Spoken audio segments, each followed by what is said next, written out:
오늘은 11월 26일입니다. 주일로 말하면 11월 네 번째 주일입니다. 원래는 다른 해보다 한 주일 더 많아서 1년 53주가 있는데 53주 가운데 어쩌면 오늘 주일이 가장 귀한 주일이 아닐까 이런 생각을 해봅니다. 왜 오늘이 귀하냐라고 보면 우리가 4월달부터 준비해온 원로 장로님 초대와 은퇴 및 임직식이 있는 날이기 때문에 그렇습니다. 해당되는 29분도 아마 오늘 주일은 특별한 주일이 될 거고요. 우리 성도님에게도 의미 있는 주일이 될 거고 오늘 오후에 오실 가까운 친척이나 친지들에게도 의미 있는 주일이 될 거고 목회하는 저에게도 29분의 이분들을 보면서 새로운 의미 있는 주일이 될 거라고 저는 생각하고 주일을 준비하고 기다렸습니다.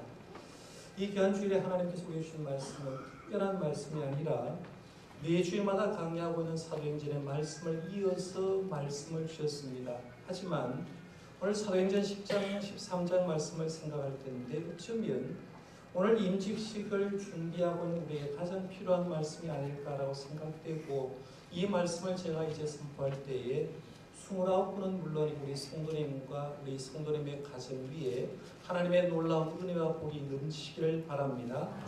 매주일마다 사도행전의 말씀을 공부하고 있는데 사도행전을 이루는 키의 구절은 사도행전 1장 8절 말씀입니다. 아마 여러분이 누차 얘기했기 때문에 암송하고 있을 건데 한번 암송을 해보고 모르는 분들은 한번 들어보겠습니다. 같이 읽어보겠습니다.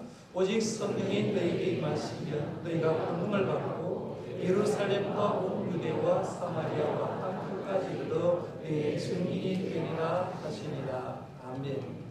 부활하신 예수님께서 하늘로 올라가시 전 제자들에게 예수님이 보내주신 성령이 임하게 되면 너희들 권능 받을 거다. 그러면 권능이 있는 그들로 통해서 예루살렘이 복음화될 거고 유대 땅이 복음화될 거고 그리고 사마리아 땅이 복음될 거고 온 지구상의 땅 끝까지 복음이 전파될 거다라고 주님이 말씀하셨습니다. 이 말씀대로 사도행전의 말씀은 진행되는 걸 보게 되는데요. 그동안 생각한 말씀도 봐도 성령 받은 그의 종을 통해서 예루살렘이 변화되고 유대 땅이 변화되고 사마리아 땅이 변화되는 것을 보았을 겁니다.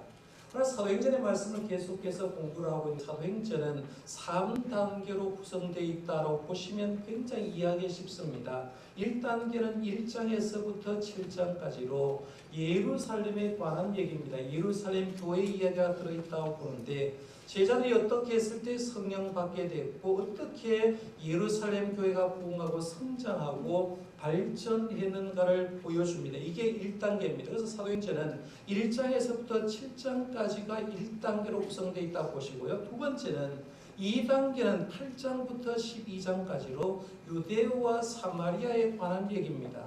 스데반 순교 이후에 예루살렘 교회에 대대적인 박해가 가해지고 그런 평신도 지도자가 사도로 통해서 사마리아 땅에 그리고 유대 땅에 복음이 증거되는 그런 내용이 나오죠. 그 다음에 3단계는 13장부터 28장까지로 땅 끝까지 선교하는 내용으로 구성되어 있습니다. 드디어 복음이 온 유대와 사마리아 땅을 넘어서 민족과 국가와 인종과 모든 문화의 벽을 넘어서 불가능한 일들 같지만 성령 받은 주의 종을 통해서 하나님의 역사가 일어나는데 오늘 말씀에 보면 이제 바나바와 사울이 선교사로 파송받고 그리고 1차 선교행, 2차, 3차 사도 바울이 선교를 하고 로마로 가는 선교행을 보면 참 스릴이 있다.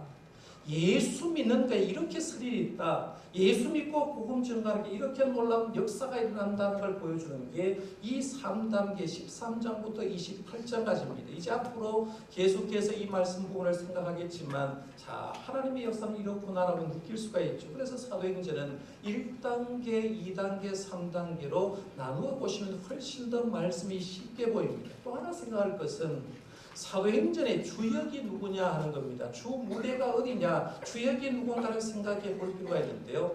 1장에서부터 12장까지는 예루살렘 교회가 주역이었습니다. 그래서 예루살렘 교회에서 사도들이 성령 충만하고 거기서 일을 했고요. 그 그 다음에 사도 가운데는 베드로가 주역을 감당했습니다. 그리고 13장부터 28장까지는 안디옥 교회와 바울이 주역으로 등장하고 있습니다. 드디어 13장에 가면 안디옥 교회라는 얘기가 나오고 이 안디옥 교회 파송받은 바울이 선교행의 주역에 대해서 등장한 걸 봅니다. 이런 관점으로 그렇구나. 1장에서 12장까지는 베드로 사도가 주역이었고 예루살렘 교회가 주역이었다면 13장부터 28장은 이제 베드로 얘기가 별로 나오지 않습니다. 안디옥 교회 얘기가 나오고 그리고 사도 바울이 등장하는 걸 보게 됩니다. 또 하나 중요한 건 제가 누차 강조하는 게 사도행전은 성령 행전이다라고 제가 말씀드렸어요. 교회를 움직이는 주체가 누구냐? 교회를 움직이는 주체는 목사도 아니고 장로도 아니고 교회를 움직이는 주체는 성령 하나님이신 줄 믿으시길 바랍니다. 하나님이 교회를 움직이는 거예요. 그리고 선교를 하게 하는 주체가 누구냐? 하나님께서 주체라는 거예요. 그리고 성령 하나님께서 사람을 동원하실 때도 그 사람을 누가 쓰느냐? 성령 하나님이 쓰고 있다는 거죠. 그동안 생각한 말씀 한번 보세요. 예루살렘 교회 출발이 어디서 나오느냐? 마가의 다락방에서 나오죠. 120명의 주의 종이 성령을 받았을 때 그로 통해서 복음이 전하되고 놀라운 역사가 일어나는데 성령 받은 베드로 통해서 예루살렘이 변화가 되지 않습니까?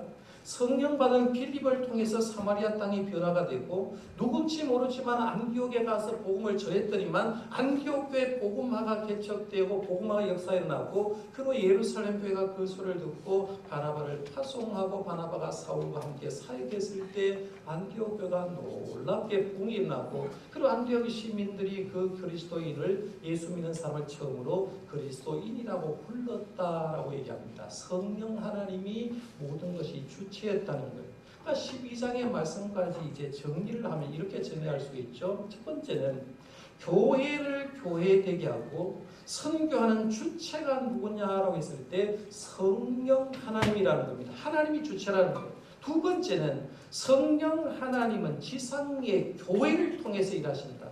그리고 세 번째는 지상에 있는 교회는 건물이 아니라 예수 그리스도를 구주로 고백하는 공동체, 즉 성도가 교회다라는 얘기입니다. 그러면 성령 하나님은 교회를 통해서 일하시는데 누구를 통해서 일하시냐면 성령 받은 주의 일꾼을 통해서 일하는 거죠. 그런 의미에서 성도 한 사람 한 사람은 굉장히 소중한 겁니다. 내가 성령 안에 있느냐? 내가 성령 충만한가? 내가 성령의 지배를 받느냐에 따라서 나로 통해서 하나님의 역사가 일어난다는 거예요. 오늘 본 말씀도 이제 안디옥 교회도 마찬가지죠. 안디옥 교회를 움직이는 주체가 누구냐? 2절 말씀 잘 보세요. 2절에 보면 주를 섬겨 금식할 때 성령이 이르시되라고 했죠. 안디옥 교회 움직이는 주체는 사람이 아니라 성령님이 움직이고 있다는 거예요. 그리고 성령 하나님이 안디옥 교회를 통해서 일하시는데 영적인 지도자를 통해서 일하신다 하는 거예요. 저는 바라기를 우리 교회도 그대로 적용했으면 좋겠어요. 우리 교회를 성령 하나님 인도하고 성령 하나님이 정동교회를 쓰시는데 누구를 쓰느냐 하면 오늘 해당되는 29분 물론이고 여러분 성도님을 통해서 성령님이 일하심을 믿으시기를 바랍니다. 이런 느낌을 분명히 가지고 있어야 돼요. 그러면 이런 선 이해를 한 다음에 오늘 본문을 이제 집중해서 보겠습니다. 1절 말씀 같이 한번 보겠습니다. 시작. 안디옥 교회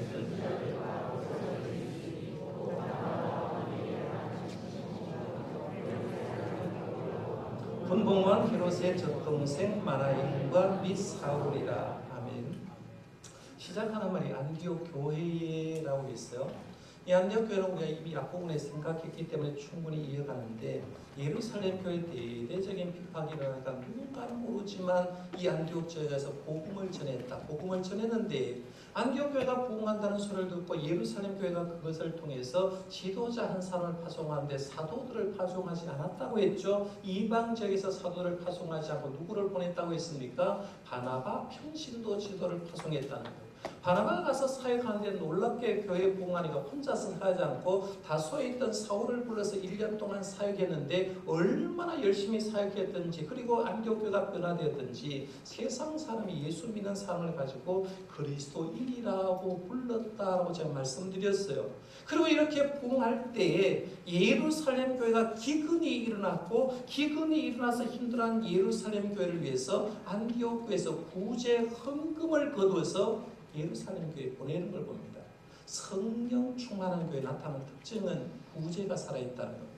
예루살렘 교회도 성령 충만하니까 구제가 살아있었고요. 안디옥 교회도 성령 충만하니까 구제가 살아있는데 오늘 우리 교회도 마찬가지입니다. 우리 교회가 좋은 교회가 되려고 하면 우리 교회에 속한 성도가 어려울 때 교회의 예산으로 구제 사역을 많이 하는 거예요. 이 가장 기본적인 거예요. 그럴 때 교회는 부흥한다는 겁니다. 이렇게 구제금을 가지고 바나바와 사울을 보냈는데 지난 시간에 생각한 사도행전 12장 제일 마지막 25절에 뭐라고 하고 있습니까? 25절에 보면 바나바와 사울이 부조하는 일을 마치고 마가란 요한을 데리고 예루살렘에서 돌아왔다라고 얘기했죠. 이제 구제 헌금을 예루살렘 교회에 다 전달하고 돌아왔는데 돌아온 이후의 사건을 지금 얘기하는 겁니다. 안디옥 교회에 선지자들과 교사들이 있었다라고 말하면서 5명의 인물을 소개하는데 먼저 선지자들과라고 얘기했어요. 여기서 선지자들이라는 말은 프로페테스라는 말입니다. 프로페테스라는 말은 뜻이 뭐냐면 예언하는 사람입니다. 예언하는 사람. 다시 말하면 하나님의 말씀을 바로 받아서 전하는 사람. 이 사람을 선지자라고 얘기하는 거예요. 자, 그럼 한번 보세요. 안디옥 교회 교인들이 예배를 드리고 하나님 잘 섬겼습니다. 말씀도 가지고 있었는데 안디옥 교회 교인들은 구약 성경, 신약 성경을 다 가지고 있었습니까? 아니면 구약 성경만 가지고 있었을까요? 이때는 아직도 신약 성경 기록되지 않았을 때입니다. 그렇죠? 그러니까 주의 종이 아직 사도 바울이 시작할 때니까 사도 바울이 아직도 신약 성경 쓰지도 않았고 그래서 사복음서 기자들도 아직도 쓰지도 않았을 그런 때라는 얘기입니다. 그러니까 이 안디옥 교회 교인들이 예수를 영접하고 사는데 그들이 가지고 있는 말씀은 구약의 말씀만 가지고 있는 거죠.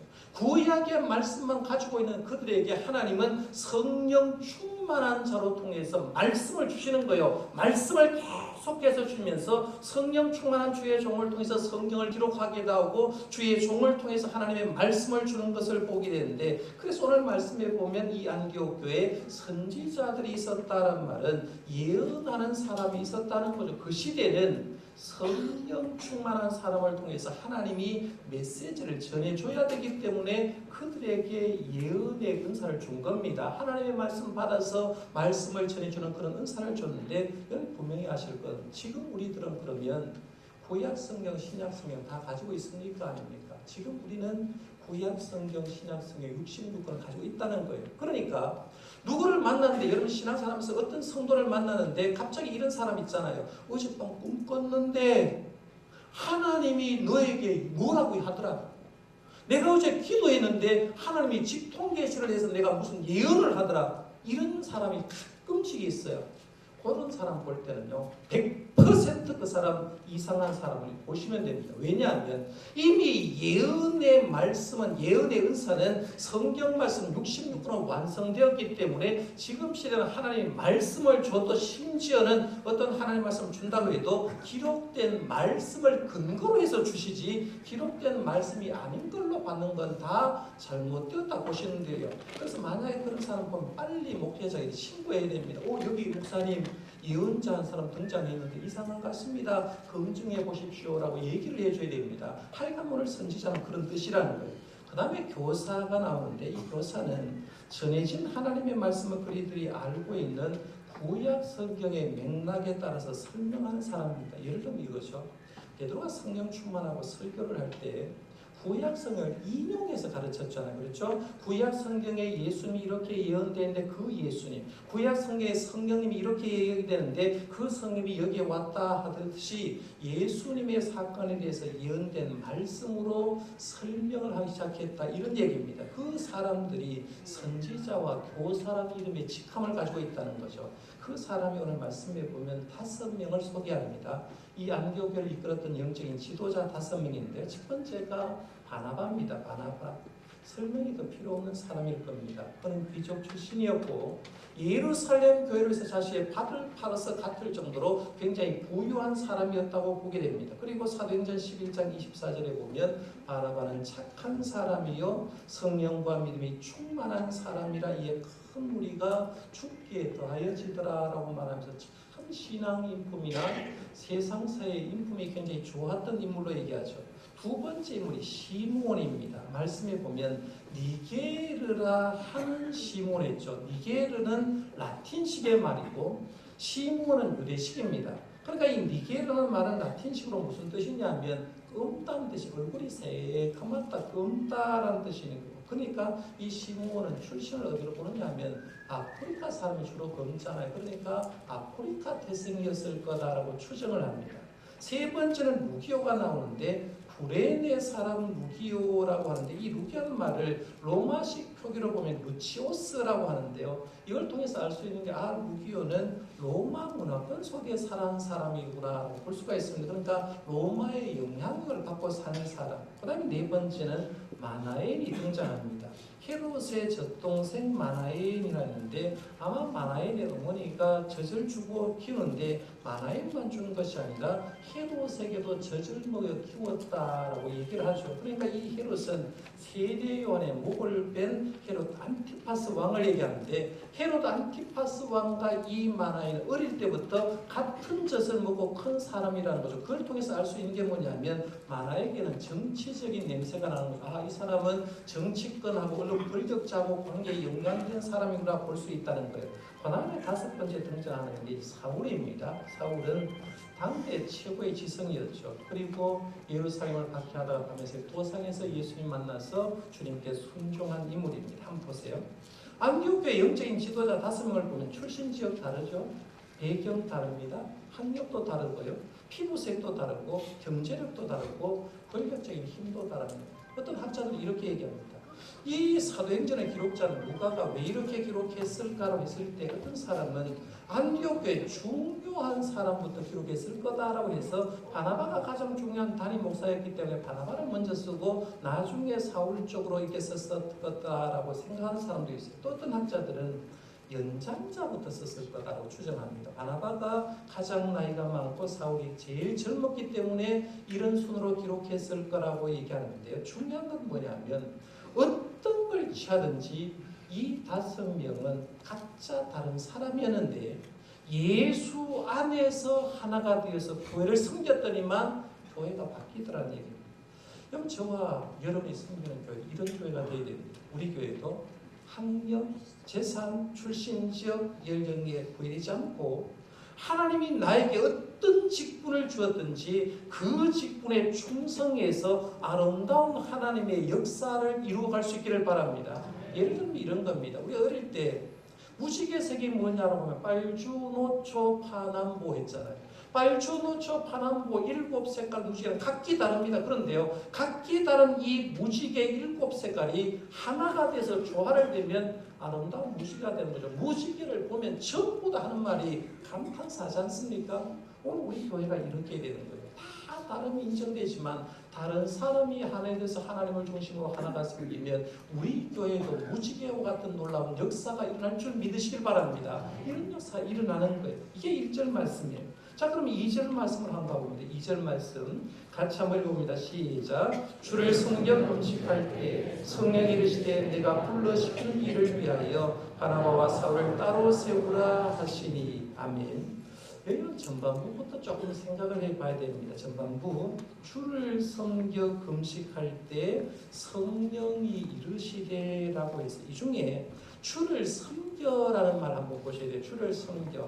그래서 섬기라는 말은 헬라어로 레이토르라는 단어를 썼어요. 레이토르라는 단어를 썼는데 두 가지가 여기 있습니다. 하나는 봉사라는 의미가 있고 두 번째는 예배라는 의미가 있습니다. 그러면 한번 보세요. 봉사를 쓰든지 예배를 쓰든지 이런 거예요.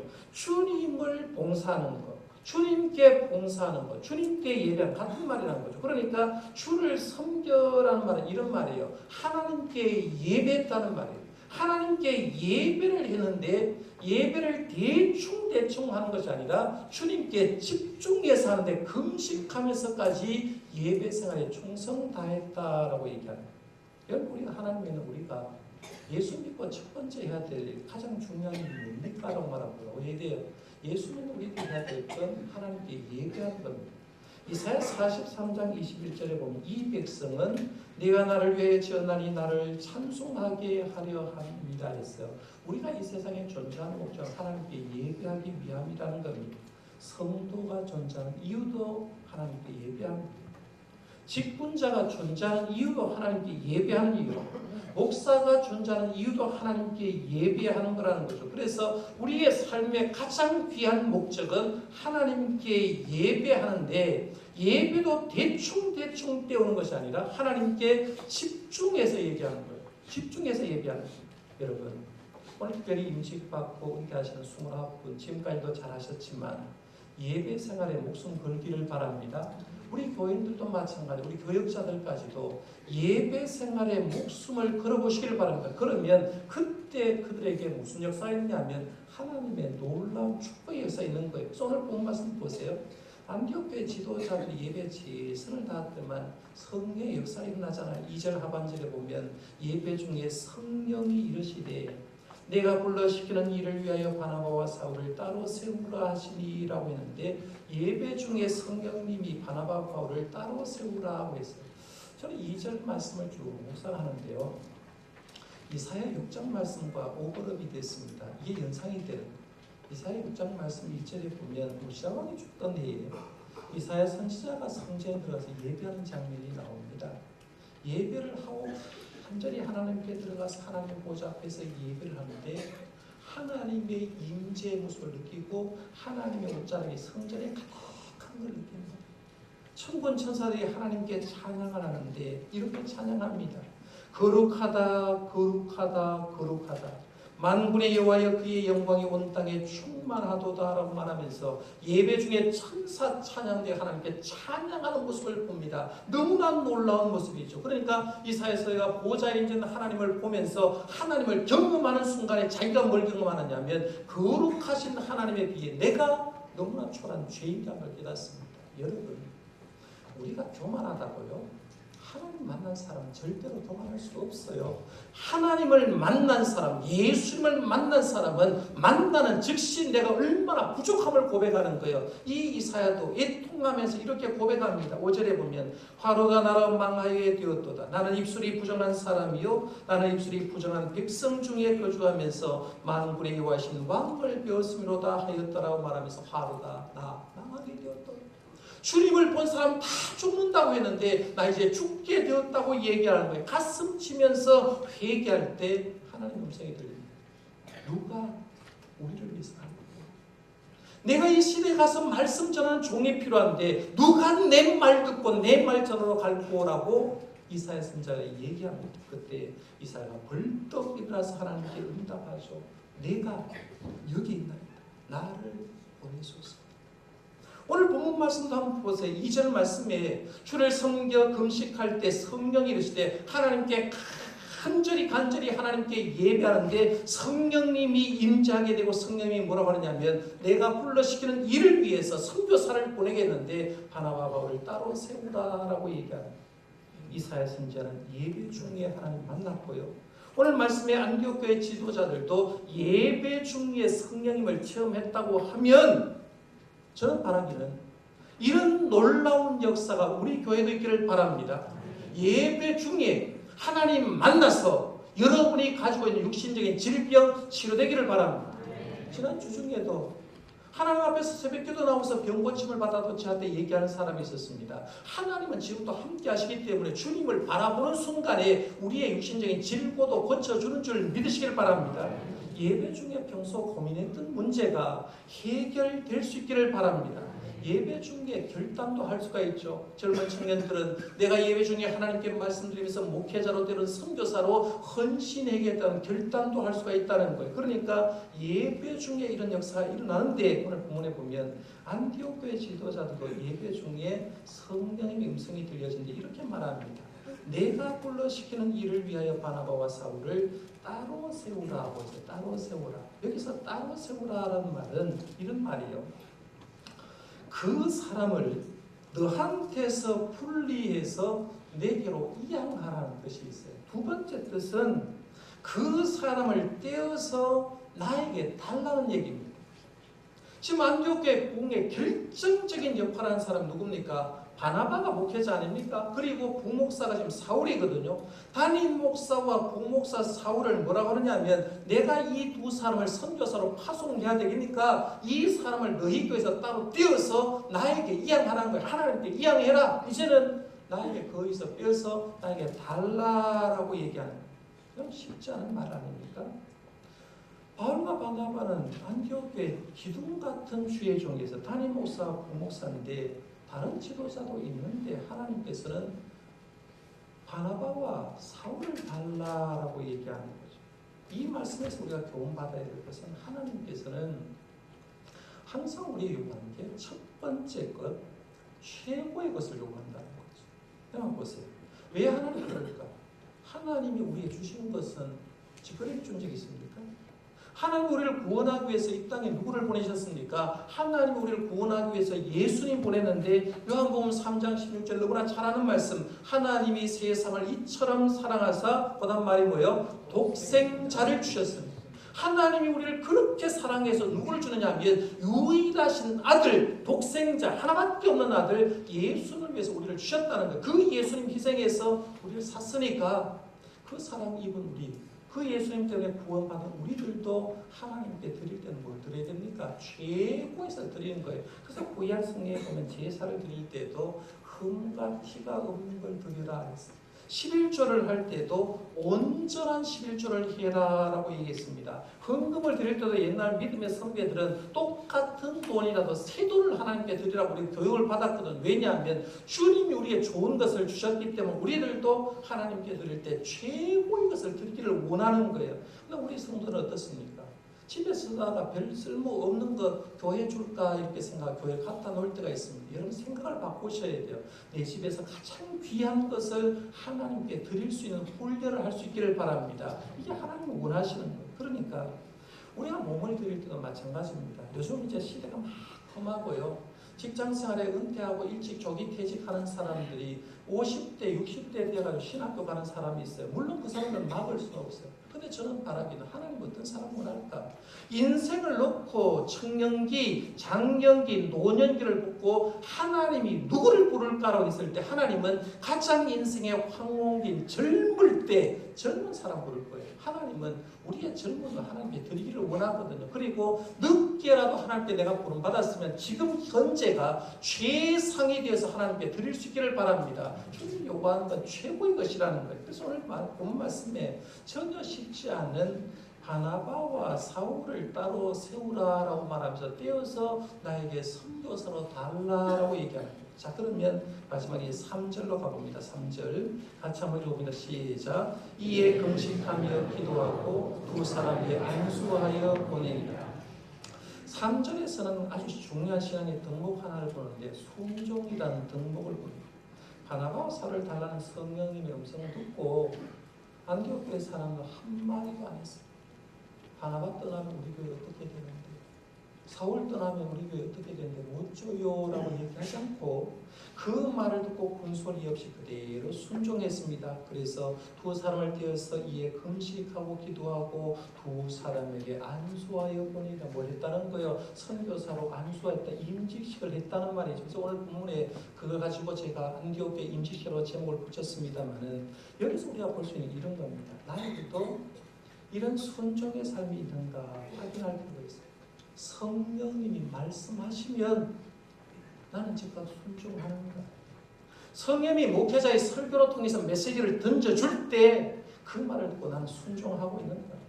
교회 목회자가 목회를 하면서 우리 성도에게 필요의 요청에 따라서 이런 일을 섬겨달라고 부탁할 때 아무런 군소리하지 않고 순종하고 있는가 하는 걸 한번 생각해 볼 필요가 있습니다.